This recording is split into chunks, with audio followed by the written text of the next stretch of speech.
And can we have roll call, please?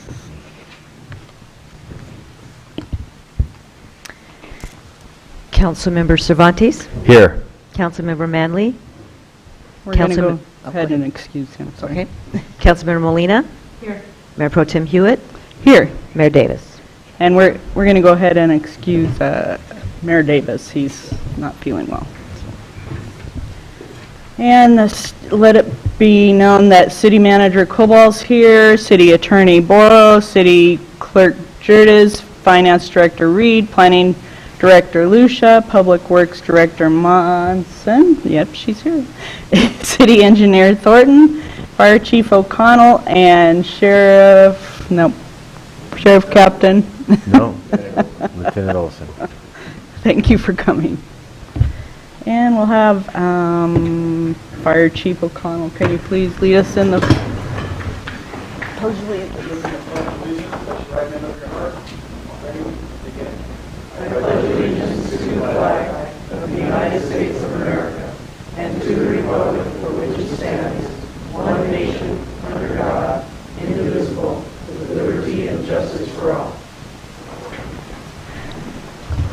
Thank you. Thank you all for coming tonight. We have one communications from the public. If you did want to speak, you would get a little card and give it to Darlene. And we're going to call on Donna Johnson.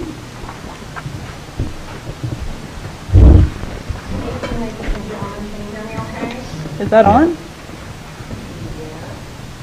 On. There you go. There you go. Yep. Yeah, okay. My concern is, of course, always when I come before you, is the affordable housing. Now, that's all across the United States. It is in the UK. It's all over the place now that people don't have affordable housing or don't even have housing. And so I was at a webinar, and HCD said that they had a program where the cities can come to them and they will help them with Section 8 or affordable housing. So my question is are we doing something along those lines, going to HCD or whomever, to try to get more affordable housing here?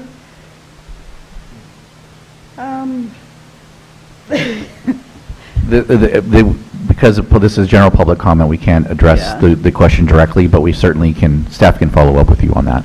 Okay, thank you. Yeah. Thank you. And we're going to move on to approving the agenda and consent calendar, but we're going to go ahead and postpone the business item number 8. So can I get a motion? I'll move to approve the agenda and the consent calendar and suspend business item 8 till the following meeting. I'll second. Can I make a clarification? It will probably not be the following meeting. It'll Okay. probably be April 15th. Okay, April 15th then. As amended. All in favor? Aye. Aye. And Calamasa Chamber Commerce reports. I guess nobody's here today. But we do have a written report, so thank you. And Mayor and Council reporting of county and regional meetings. Linda, do you have anything? Go ahead. Okay. On March 6th, I attended an RTA Budget Committee where the committee is recommending to the board to purchase 30 28-foot vans to replace the outdated vehicles that by law can only be driven so many miles. That'll happen sometime next year, the new buses. On the 7th, I attended a SCAG multi-committee meeting in Los Angeles where they were recommending to the policy committee to recommend and approve their Connect SoCal, which is their program to meet all their goals for the year of what they're going to do for every item, just like RCTC does for transportation, they do for other programs. On the 13th, RCTC had a meeting where they are recommending approval of the Route 60 Potrero Boulevard interchange agreement with the City of Beaumont. They also announced that they filled the Deputy Director position in-house with David Knutson, and also that they received funding, and I'll read this to you, because of the President signed the fiscal 24 appropriations bill. So $5 million was received for the Coachella Valley, well, not received, but approved, for Coachella Valley Rail Project from Representative Ken Calvert, $4 million for the 91 eastbound corridor operations project from Representative Young Kim, and $500,000 for the Metrolink double track project, Moreno Valley to Paris, from Representative Mark Takano. And that is all. That's it. Chip? I do not have a report for a regional meeting. I just was going to request if this wasn't in your report, Will, about the notification we received from SBCTA, the one you forwarded us about the I-10, that you can make an announcement about that for the public's benefit. Yeah, okay. Do you want me to do that now or during my city sure. manager report? I Yeah. can do that now. So the San Bernardino County Transportation Authority has started a project on Interstate 10 East from the 16th Street Bridge in Yucaipa, which is the bridge that you underpass right before Live Oak Canyon.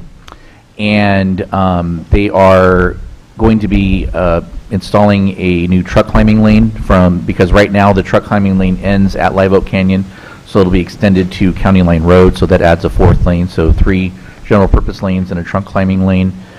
So that should help a lot, because as somebody that commutes up that grade often, I do often see trucks, very, very slow trucks in that area. So that'll certainly be helpful. But during that, there's going to be construction. So if you've driven the freeway lately, you've probably seen some of the lane markings have already been shifted over, and that's and it's on both directions to make room to work in the median. So they're going to do some median improvements, and then eventually be able to shift the traffic left to be able to have room to install the improvements on the right side of the freeway. So there'll be continuing construction activity. We've been posting on our social media updates on that, but we will also put a direct link for people to sign up for updates on that project. Yeah, that's great. Thank you. I think people would be very interested to hear that, and we're really hoping that is some improvement on the I-10 there. We'll see. That concludes my report. Thank you, Jeff. I forgot something. Sure. Every year we do a free lunch program for our children at the 4th Street Park. It usually starts the Monday after school ends and finishes the week before school starts up again. It's just school food, but some kids, that's all the food they eat. So we've been running this program it's a 3-part project. We provide the location, which is 4th Street Park. The school district provides the staff, and then the government provides the food.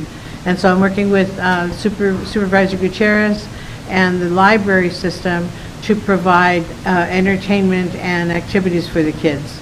So they have something to do during the summer, because it gets very hot here and there's really not much for them to do. So just wanted to let you know that's happening. Thank you. I was not required to attend any regional meetings. I did go to the San Gorgonio Hospital. The Morongo Indians donated $5 million to their Women's and Families Ward, which was pretty cool. So I was very happy about that, and that concludes our reports. City Manager Will Colball, do you have anything to add? Yes, just one quick thing. Kind of piggybacking on Councilmember Molina's comments about community project funding that RCTC received. We also received 2 from our Congressman Ken Calvert. $4 million for improvements at County Line Road and Calumet Mesa Boulevard.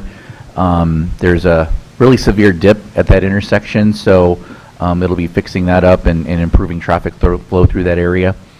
We also received $2 million towards the Cherry Valley Boulevard interchange project as well. So a total of $6 million from Ken Calvert. There's a third that we requested through the Department of Homeland Security for an emergency operations center as part of our new fire headquarters.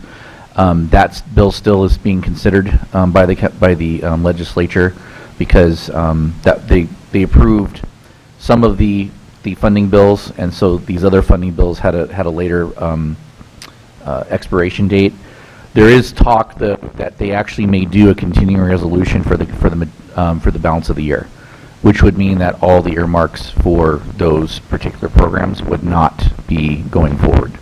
So, my thing's making a little bit of noise, but so there may be a possibility that we don't get that $1 million in community project funding for the EOC, but if we don't get it, that means nobody else is getting their earmarks anywhere in those programs. But the transportation, housing, urban development, which includes all of our road projects, those were approved and signed by the president. So those funds have been secured. That's all my report. Thank you. I think we want to mention one more thing. Easter is coming up on the 31st, and we will be having an Easter egg hunt at Summerwind Park on what? Yes, day that was is on the 30th, 30th, at Saturday. 9 a.m. at Summerwind Park. Yes, beginning So at 9 you're all a.m. invited. And I think that's it. Anybody else want to say anything? I'm brain dead. I'm so sorry. It's been a long day. I neglected to mention that Darlene and I run the Riverside Division of Cal City's member meetings for this year. And we had a meeting we had scheduled one for Riverside at the Cheech Museum, but it was too expensive. And so we moved it to a golf course in Corona. It's a little bit of a drive, but we had a great turnout. And our city will be hosting in July. We don't know where yet. So we have maybe two more meetings of member meetings. And these are cities that are members of Riverside Division of Cal Cities. We get together and talk about all the problems that we have and how we can fix them. So they're very good meetings. And Darlene is our secretary and does a great job. So thank you so much. Well, I want to thank you all for coming for the 12 minutes that we did. So, meeting adjourned.